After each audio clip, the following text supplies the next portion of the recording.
이 시간 우리 안승호 간사님 나오셔서 하나님 말씀 봉독해 올리겠습니다. 오늘 우리에게 주실 하나님 말씀은 구약성경 호세아서 3장 1절에서 5절 말씀입니다.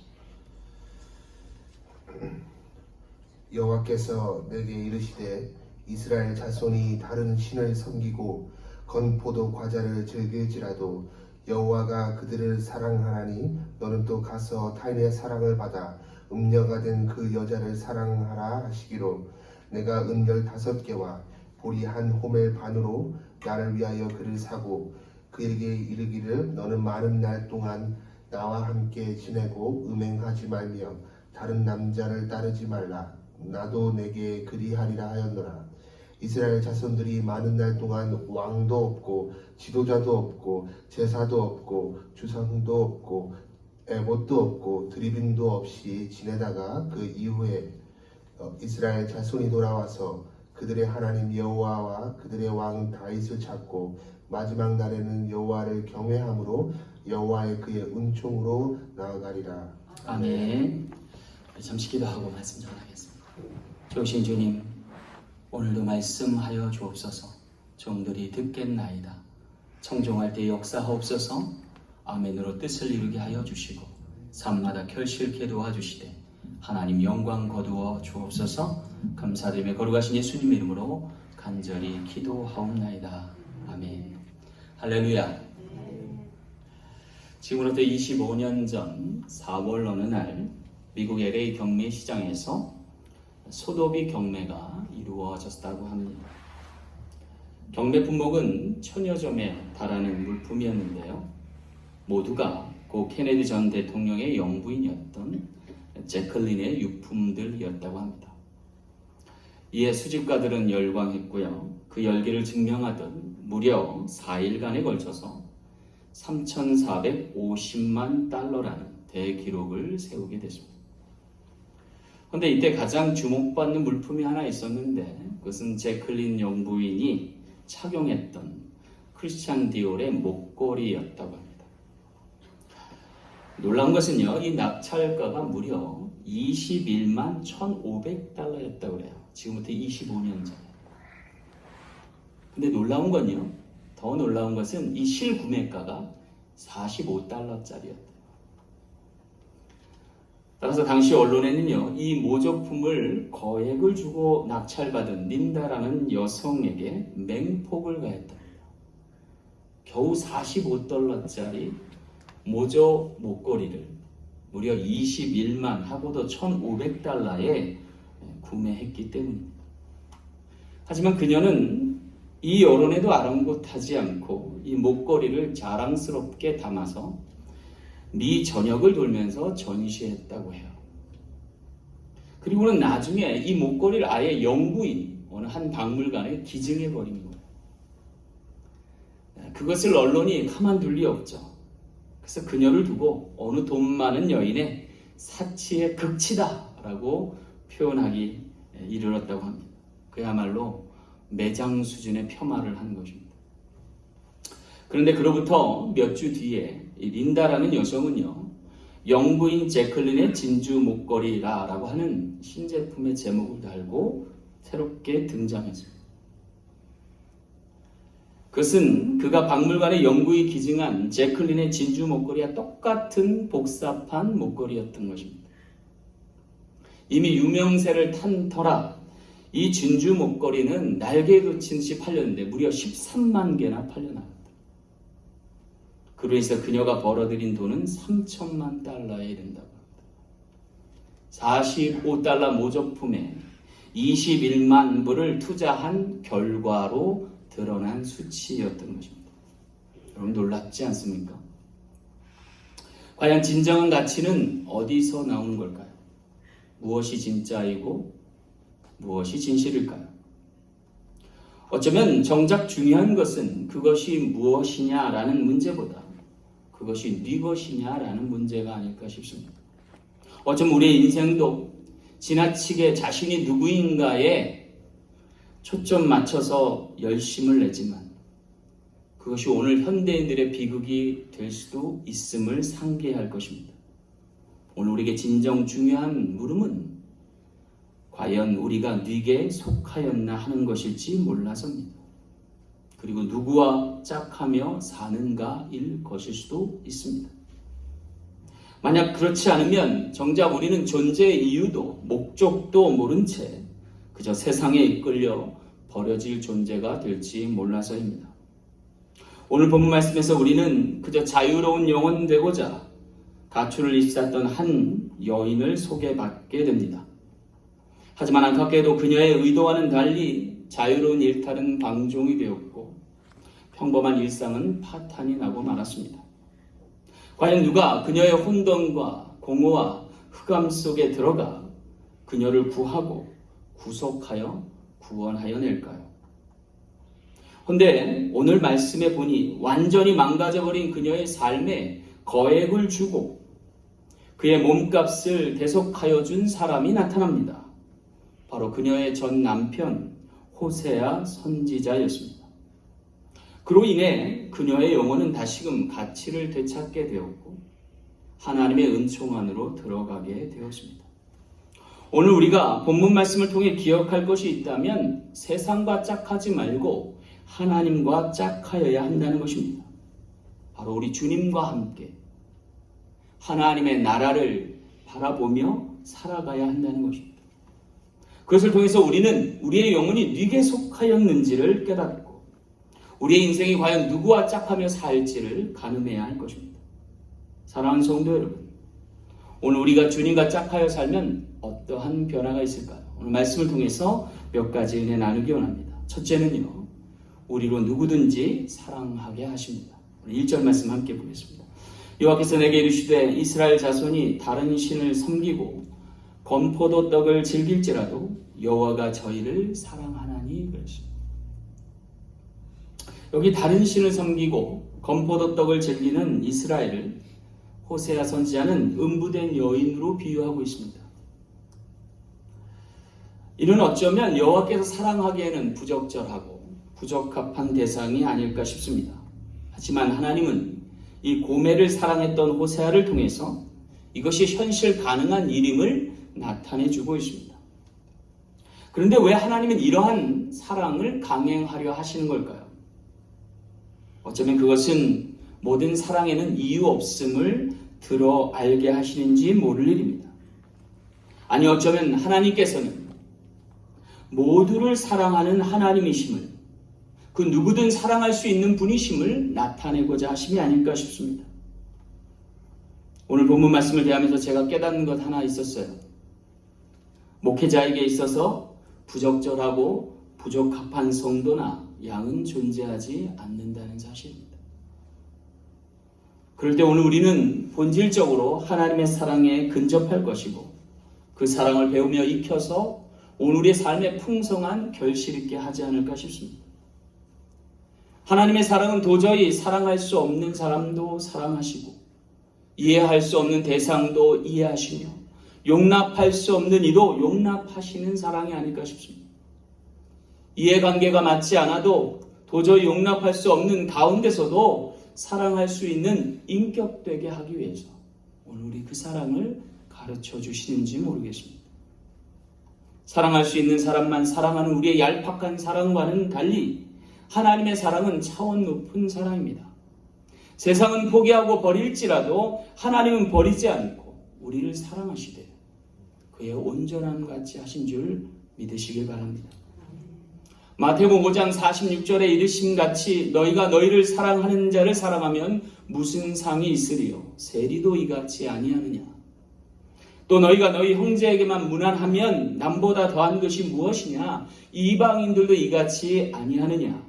그러므로 하늘에 계신 내 아버지의 온전하심 같이 너희도 온전하라 하셨습니다. 우리가 교회를 이전하여 개척하면서 이름을 바꿨어요. 우리 사랑 장로교회로. 서로 사랑하라는 주의 계명을 지키려 하였습니다. 이제 그 사랑을 보일 때고 나타낼 때가 아닐까 싶습니다. 더욱 주의 사랑에 의지하여 서로 사랑하기를 마지 않고 또 그 사랑을 통해서 하나님께 영광 나타낼 수 있는 우리 귀한 제단 되길 간절히 소망합니다.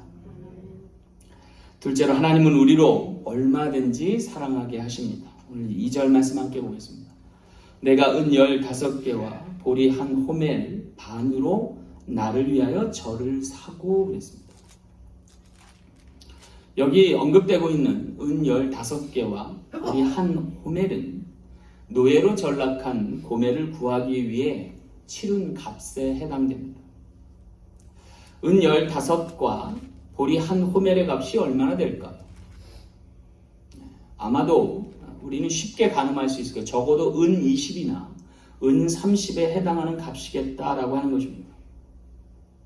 요셉이 애굽으로 팔려갈 때 지불된 값이 은 20이었고 예수님께서 로마에 팔려갈 때에 치룬 값이 은 30이었음을 보면 이것은 한 사람의 온전한 몸값이라 할 것입니다. 여러분, 이 수치가 의미하는 바가 뭘까요? 대가 없는 사랑이 있어 보이지만 희생 없는 사랑은 없음을 오늘 우리에게 알려준다 하겠습니다. 여러분, 대가 없는 사랑이 온전할 수 있을까요?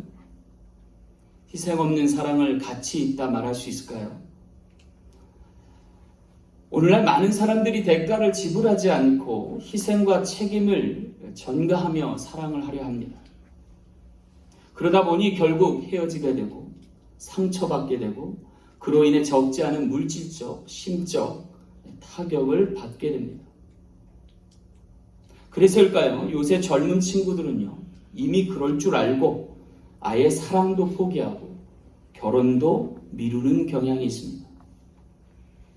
제가 청년들을 지도하면서 당시 청년들에게 몇 가지 사랑의 지침을 일러준 적이 있습니다. 그 첫째는 계산하지 말 것. 둘째는 되돌려 받으려 하지 말 것. 셋째, 조건 달지 말 것. 넷째는 의심하지 말 것. 다섯째는 비교하려 하지 말 것. 마지막은 확인하려 하지 말 것이었습니다. 간단 명료한 것 같지만 지키기는 되게 어려운 것들이에요. 그럼에도 불구하고 지켜야 할 이유는 그렇게 하지 않으면 그 모든 행위가 사랑이라는 이름을 가질 수 없을 만큼 깊은 나락에 떨어질 수 있어서입니다. 하지만 오늘 우리가 본문에서 주목해야 될 것 있어요. 그것은 이 호세아 선지자가 한 여인을 위해 2번이나 몸값을 지불했다라고 하는 사실입니다. 한 번은 그녀와 결혼하기 위해, 또 한 번은 그녀의 일탈을 책임지기 위해서 2번의 결혼 지참금을 고스란히 내어 대속하였다라고 하는 것입니다. 여러분, 이스라엘 풍습에는요, 결혼 지참금이라는 게 있어요. 그래서 남자가 여자를 아내로 맞이하려면 반드시 그녀의 상응하는 몸값을 내야 해요. 그럼 그 몸값이 얼마나 될까요? 성경에 보면 야곱이 돈이 없는데도 불구하고 아내를 맞이하는데 몸값을 치릅니다. 그래서 첫 번째 부인을 얻을 때 레아를 얻기 위해서 7년간이나 무료 봉사합니다. 그럼 그 금액이 얼마나 될까요? 7년 동안의 연봉이에요. 연봉 1년치가 아니에요. 7년치 연봉이에요. 한 여인의 결혼하기 위하여 대가를 지불해야 될 값이 그 정도예요. 아마 1년에 한 건장한 남자가 벌 수 있는 돈이 지금 시가로 따지면 한 4, 5만 불 한다고 치면 적어도 35만 불 가치가 되는 금액이에요. 요새 같으면 어떻게 사람을 사고 파냐 뭐 이런 식으로 따지면 굉장히 난처할 건데요. 저는 이것도 굉장히 중요한 의미가 있다고 봐요. 과연 35만 불에 해당하는 값을 지불하고 모셔온 여인을 함부로 대할까요? 값싸게 취급할까요? 인격적으로 묻어갈 수 있을까요? 저는 그럴 수 없다고 생각해요. 아마 모시고 살면 살았지, 그죠? 그런데 야곱은 그것을 2번이나 14년에 걸쳐서 대가를 지불했다라고 하는 거예요. 여러분, 이처럼 온전한 사랑에는 상당한 값을 치러야 한다는 교훈을 얻습니다. 그렇다면 여러분, 저와 여러분의 몸값을 예수님께서 무엇으로 치르셨을까요? 그것은 죽음으로 치르셨다. 십자가의 희생으로 치르셨다. 그리고 우리를 구하여냈다. 음란한 세상 속에서, 타락한 인생 가운데서 우리를 구원하실 값을 주님이 치르셨다는 거예요. 목숨으로, 십자가의 희생으로 감당하셨다. 오늘 우리가 거듭남으로 산 소망을 얻었지만 대신 예수님의 죽음의 값을 우리 몸에 짊어져 있다는 것을 잊지 말고 그 받은 바 사랑에, 하나님의 은총에 믿음으로 보응할 수 있는 저와 여러분 되시길 간절히 소망합니다. 하나님의 사랑은 입에 발린 미사오그의 사랑이 아닌 것입니다. 그리스도의 피값으로 속량하신 사랑이라는 것입니다. 죽은 나사로를 살리기 위해서 주님은 자신이 죽어야만 했음을 인지하셨습니다. 그렇게 살려낸 오라비의 생명을 보고 향유를 부른 마리아가 자신의 옥합을 깼는데 그것이 300데나리온의 값이 족한 것이었습니다.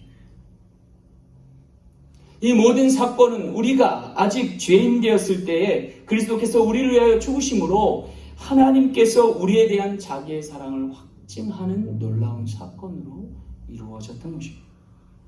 오늘 우리가 그 사랑으로 우리를 얼마든지 사랑하시되 그 값진 사랑을 값없이 주신 하나님의 은혜에 믿음으로 반응하여서 주와 함께 사랑하며 사는, 또 그 사랑을 나누며 사는 저와 여러분 되시길 간절히 소망합니다.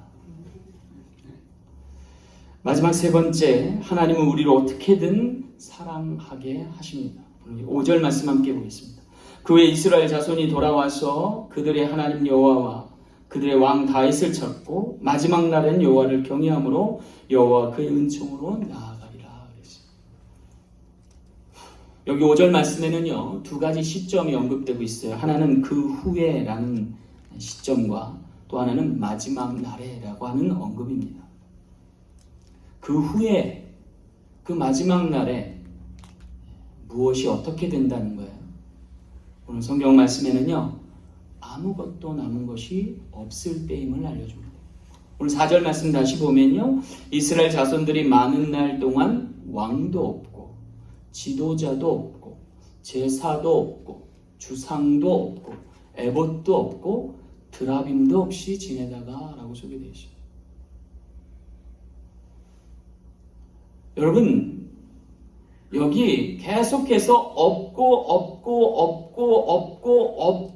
없이 지내다가를 강조하고 있어요. 이 시점이 언제일까요? 사랑으로 말하면 사랑이 떠나갔을 때입니다. 인생으로 말하면 아무것도 낙이 없다 할 그때입니다. 그런데 여러분, 이 시점을 왜 언급하고 계실까요? 그것은 바로 그때가 바로 사랑을 깨닫는 시기고 그때가 바로 인간 실존을 절실하게 깨닫는 때라는 거예요. 여러분, 욥의 고통을 아시죠? 욥이 하나님을 대면한 때가 언제예요? 모든 것을 잃어버렸을 때예요. 모든 것을 내려놨을 때.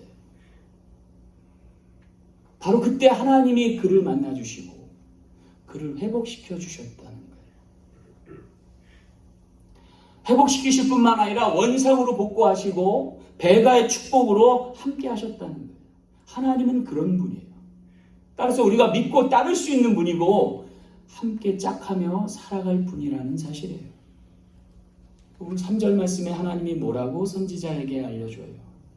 그에게 이르기를 너는 많은 날 동안 나와 함께 지내고 음행하지 말며 다른 남자를 따르지 말라. 나도 네게 그러하리라. 우리 인생에 정작 중요한 것은요, 이 하나님과 짝하여 사는 거예요.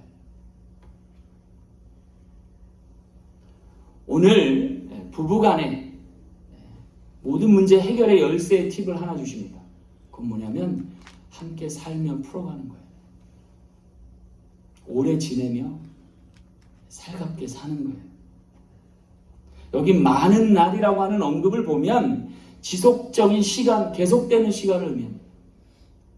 오랜 시간 함께 살아갈 때에 우리 삶의 모든 문제가 풀려간다는 것. 그리고 고결한 사랑이 남게 된다. 이것이 이스라엘 향한 하나님의 마음이요, 우리를 향한 마음인 거예요. 영혼이 짝하여 사는 것, 그것이 가장 좋은 것이다. 왜 그렇습니까? 하나님의 사랑은요, 한정된 사랑이 아니어야 돼서 제한 없는 사랑이고 끝없는 사랑이기 때문에 그렇습니다. 요사이 한국에서는요, 계약 동거라는 게 굉장히 유행처럼 번지고 있다. 결혼을 전제로 한 동거가 유행처럼 퍼지는 거죠. 근데 이게 이민 사회까지 넘어온 것 같아요, 요새 보면. 그래서 살아보고 결정하자는 거예요. 결정하고 사는 게 아니라 살아보고 결정하잖아요. 여러분, 현명하고 합리적인 처사처럼 보이지 않아요? 그런데 안타깝게도요, 이렇게 한 사람들은 결국 헤어진다는 거예요. 왜? 무엇 때문일까요? 믿음 없음 때문에. 믿음 없음. 믿음으로 시작하지 않아서라는 거예요. 믿지 못하기 때문에 한번 살아보자고 하는데, 믿지 못하고 시작하니 거기에 결국 남을 것이 없다. 여러분, 믿지 못하겠는데 어떻게 사랑해요? 사랑하지 않는데 어떻게 살아갈 수 있어요? 그냥 아무것도 남는 게 없죠. 반면 하나님의 사랑은요, 믿고 시작해요. 믿지 못할 사람이면 어떻게 해요? 미워도 다시 한번 사랑해요. 그럼 몇 번까지 반복해야 돼요? 7번이면 족할까요? 아니요. 주님은 70번씩 7번이라도 하라고 하십니다. 도대체 언제까지 이걸 해야 돼요? 하나님이 고만하시라 할 때까지 끝없이 사랑해야 하는 것이 오늘 우리의 인생의 과제다. 요한복음 13장 1절 말씀에 이르기를 6월절 전에 예수께서 자기가 세상을 떠나 아버지께로 돌아가실 때가 이른 줄 아시고 세상에 있는 자기 사람들을 사랑하시되 끝까지 사랑하시니라. 70번씩 7번이라도 용서하고 사랑해야 할 이유가 뭘까요? 그것은 사랑이 영원하기 때문입니다. 인생도 마찬가지가 아닐까 싶습니다. 세상에서 잘 먹고 잘 사는 것보다 중요한 것이 있어요.